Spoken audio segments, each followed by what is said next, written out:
Stand by for the Volkel howl. Holy shit!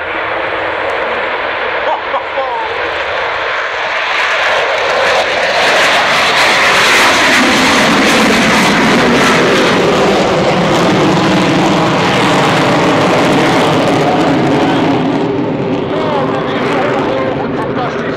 Dit is de eerste keer in Nederland dat je een Vulcan ziet vliegen. Ziet u wat daar een krankzinnig grote delta die daar voorbij komt? There we go, we got it. It's absolutely wonderful. The full power of those Bristol, Rolls-Royce Bristol engines. It's interesting to compare the other things this aircraft is very big. The Americans used to call it the aluminum overcast because the sky went dark when it flew over. Plastic because it's so light to operate, isn't it? Absolutely, it flies like a fighter. It does have a fighter type stick.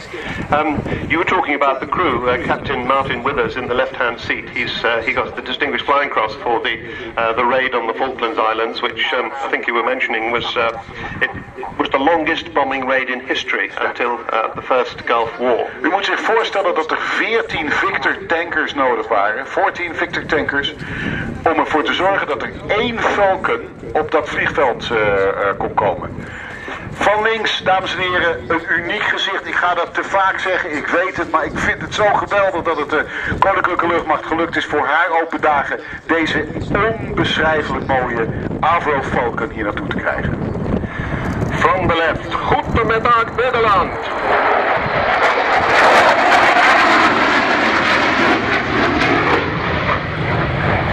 And the power comes off the engines as they put the air brakes out. If you've got the binoculars on, you may be able to see the air brakes sticking out above and below the wings there as they slow the aircraft down. They came in at about 550 kilometers per hour. They're slowing it right down to under 300 kilometers per hour. And as she goes away, you can see that extraordinary wing shape with the camouflage look. Of course, the early ones were painted bright white when they were nuclear bombers to reflect the nuclear flash, but when it became a tactical bomber later in its life, it went into this camouflage color scheme. When it had to go to the Falklands, one of the great stories is that it had to be een van de mooie verhalen toen hij naar ik ga steeds in het Engels daar.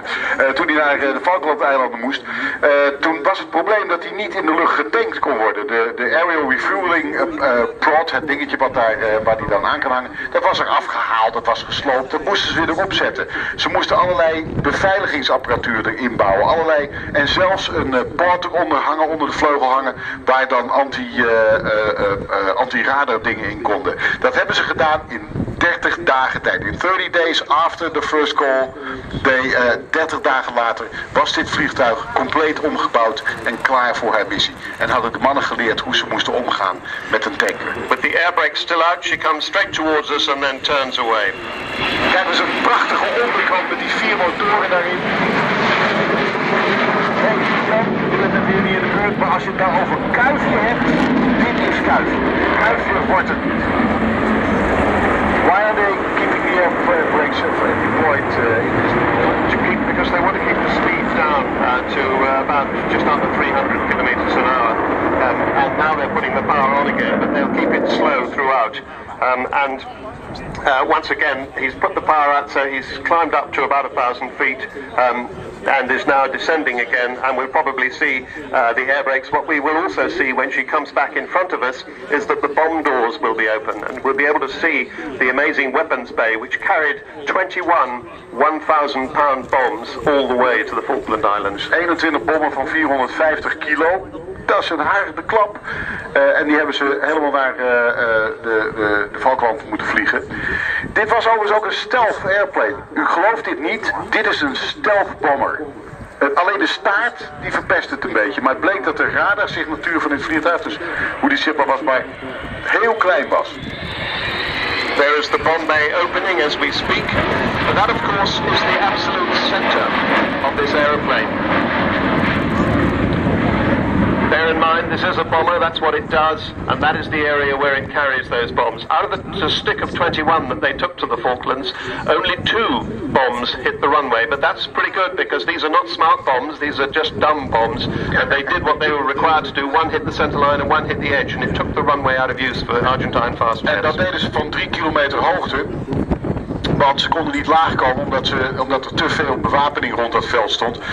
The great story is the first attack. De eerste aanval was een complete surprise. Was een totale verrassing voor de Argentijnen. 2 dagen later kwam Barry Macefield, die u net in dat filmpje zag, kwam er met zijn bommenwerper overheen. Op exact hetzelfde moment, de exact dezelfde tijd. Ja, toen was het een stuk enger. Dat was eigenlijk veel gevaarlijker. Kijk naar deze ongelooflijk mooie vorm. So we expect to see the bomb bay doors closing as she comes past this time. There they go. I think you were talking about Barry Macefield.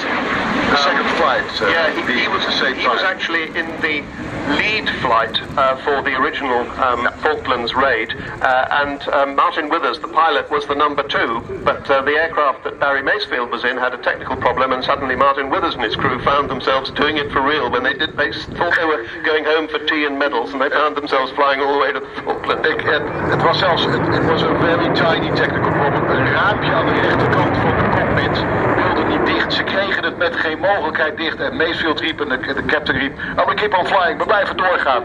Maar het werd zo koud dat het veel te koud en het gevaarlijk werd. En ze dus wisten dat ze 16 uur moesten vliegen. Dachten, ja, dat gaan we niet redden. Dus toen zijn ze omgekeerd naar Ascension, dat kleine eilandje midden in de... En pas op, dit is de tijd, er was nog geen GPS. Er waren nog geen satellietnavigatiesystemen. Er was nog geen satellite navigation. Er was helemaal niks. Ze moesten elkaar maar zien te vinden en het op die manier doen. Het is verbijsterend. It's an incredible feat. It is extraordinary. Yeah. And she's coming up now more or less for her last pass. So you'll see her line up and then she will do a spiraling climb. Probably not very high because she's going to just turn downwind and then land. So this is really your last opportunity for today, but she will be here again tomorrow.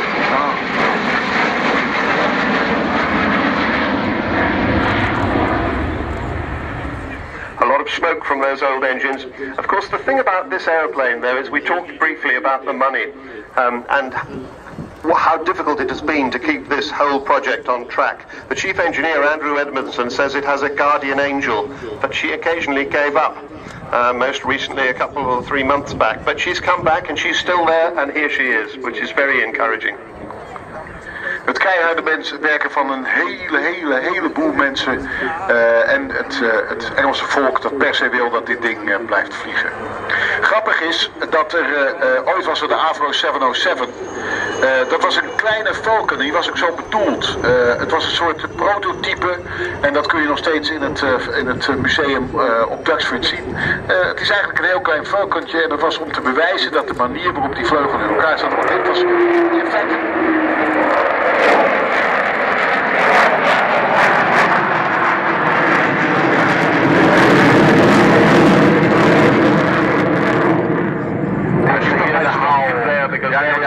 As they spiral away. You were right. They just, that I think will mean that they're going to put themselves into the downwind position, which of course is parallel to the runway on the far side, preparatory for landing. And we shall see the undercarriage come down. They don't bring the undercarriage down during the display because it's one of the points of the aircraft. They don't want to run the undercarriage cycles any more than they absolutely have to. But it's got, look, there are the wheels coming down now. The engines are in fact new. They are 30 years old. Ze zijn 30 jaar oud, die motoren. Maar ze kwamen zomaar uit de kisten. En Martin Withers vertelde mij gisteravond dat ze de kist open deden en het ding eruit takelden. En dat hij zei, het is zo'n bizar gezicht om zo'n hele oude, 30 jaar oude motor. En die ziet er gewoon gloednieuw uit. Want die is helemaal ingepakt in allerlei stofjes en dingetjes. En, nou ja, vaak weer verpakt en ingevroren, zeg maar. En dus daarom kunnen ze nog vele jaren met deze prachtige kist vliegen. Yeah, it's not particularly hard, although of course quite often they use a braking parachute. I don't think they're going to use that today. One of the difficulties of the airplane altogether is the visibility from the cockpit. It's very poor visibility. You're in a little box there with sort of not very big windows. So of course when she's on final approach it's quite difficult to see the runway. It's also difficult to see out of the sides. And it looks like she's holding a lot of power, isn't it? Yes, they still keep the power up. Huh? Yep, right until late on. They've taken the power off now and she should be touching down any moment. We'll see the puff of smoke from the wheels. Het is een majestueus gezicht, dames en heren. There they go. Touchdown. Ongelooflijk. Beautiful landing. And let's see, Martin is keeping the nose up so that this will be aerodynamic braking, presenting more of this enormous wing area to the oncoming airflow, which slows the aircraft down because he's not using a braking parachute. So he keeps the nose up for quite a long time as she rolls. And there you get a good view of those air brakes, top and bottom of the wing. The Lincoln coat of arms on the fin there, and a panther's head on the side of the nose. She represents all the Vulcan squadrons in the 1970s. Toen ik gebeld werd, de Vulcan komt, zo'n fluisterend telefoontje een paar maanden geleden. Toen heb ik hem er echt gevonden, oh, dat vind ik zo mooi, dat is zo'n mooi vliegtuig. En kijk hier nou eens langs die baan dat hier voorbij taxi. Kijk nou eens naar die luchtinlaat voor de motor, geprobeerd om dat een esthetisch wonder te laten zijn. En dat is het. We hebben het al eerder gehad over het kuifjegehalte. Nou, dit ontstijgt zelfs dat kuifjegehalte. Het ziet er Zo malle ronde raadjes. Ja, het is heel apart. Zo mal. Ze zijn ook, het is echt zo, je ziet die ontwerpen denken, oh jee, de cockpit, vergeten.